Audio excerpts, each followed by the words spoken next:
Hey there, it's Miss Hall here. We are on 4.5 about domain and range of a function. I'm going to go ahead and tell you now that we are only going to be working with rational functions at the moment. Since we are a little behind, I'm only doing what is on your final exam, and you need to know how to find the domain and range of a rational function. So the domain includes all x values that are included in a function. So for example, if I have this graph, I have a value at this x. Let's say the graph looked like this. I don't have a value at this point for my x. So it's basically finding what x values have an output, have a y value with it. And then the range includes all y values that are included in a function. It's basically how high and how low the graph will go. Domain is how left, how right will it go, sort of thing. So you have to remember that the domain includes the x values and the range includes the y values. So to find a domain for a rational function type, I didn't write that, but it's for a rational function type, set the denominator equal to 0 and solve for the variable. The domain will include all real numbers except for what it gave you when you solved for the variable. And then the range includes all real numbers except the ratio of the leading coefficients. Alright, so I'm going to be on page 187.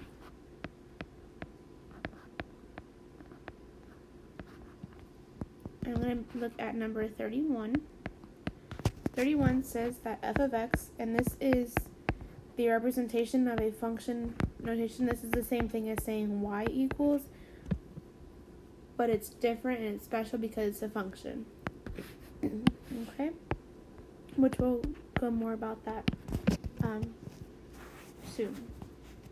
So 31 says f of x is equal to x plus 4 over x plus 3. And the directions on page 186 tell you to find the domain and the range.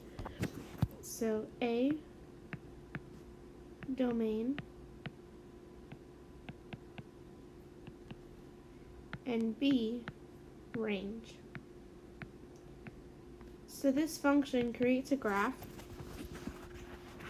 We don't know what this graph looks like, and we don't plan on drawing the graph, so we want to know how we can find the domain and the range without seeing this graph.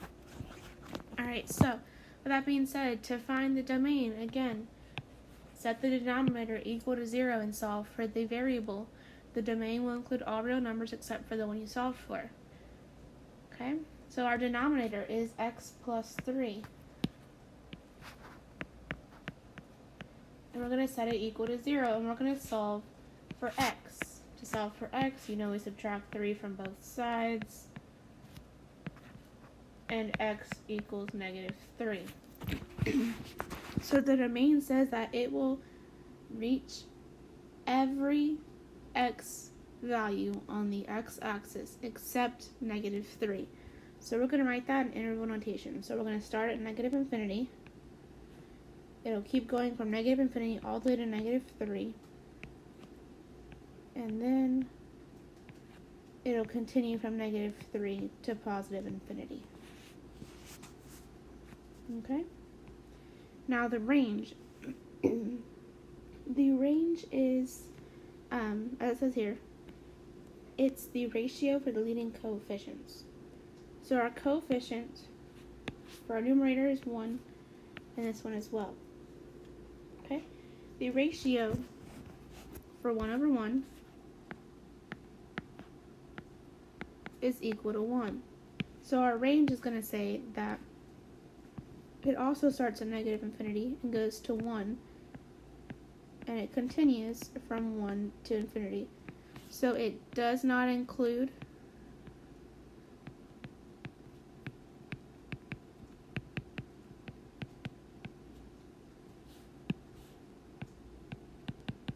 in the domain, and then the ratio for leading coefficients does not include in the range.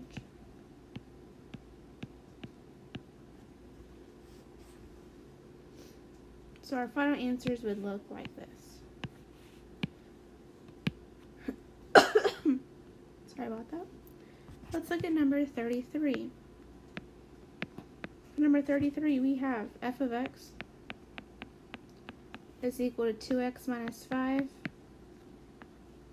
over x minus 1.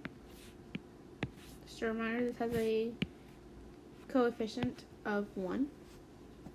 So we're going to find A, the domain, and B, the range.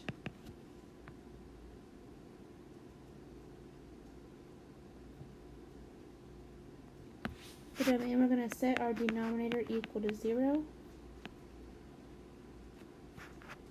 To get x by itself, you have to add 1 to both sides.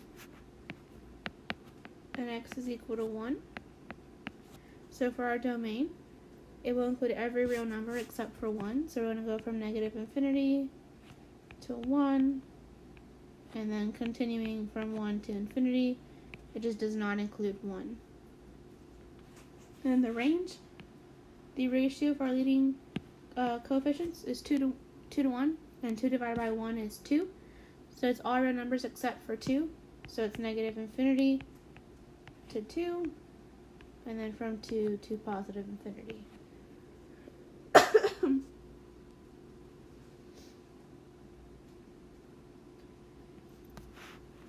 35. For 35, we have f of x is equal to 5x plus 9 over x minus 3. Forget we have a invisible 1 there, so we have our range as it is already. So A, domain, B, range, 5 over 1 is equal to 5, so it will not include 5.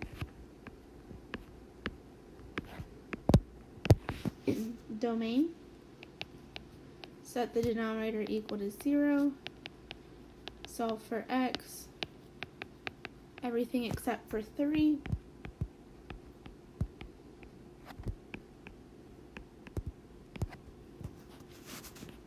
Thirty-seven, we have f of x is equal to 3x plus 11 over 3x minus 10.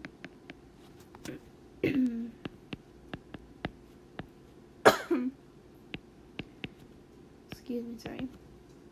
Alright, so again, domain and range. Our range, we have 3 to 3 ratio. 3 divided by 3 is 1, so it's everything except for 1 again. So it's going to be negative infinity to 1 and 1 to positive infinity. Our domain, we're going to set our denominator equal to 0. Solve for x, so plus 10. Now we have 3x is equal to 10. Then we're going to divide both sides by 3. X is equal to 10 over 3. That cannot be simplified, so it will stay as 10 over 3.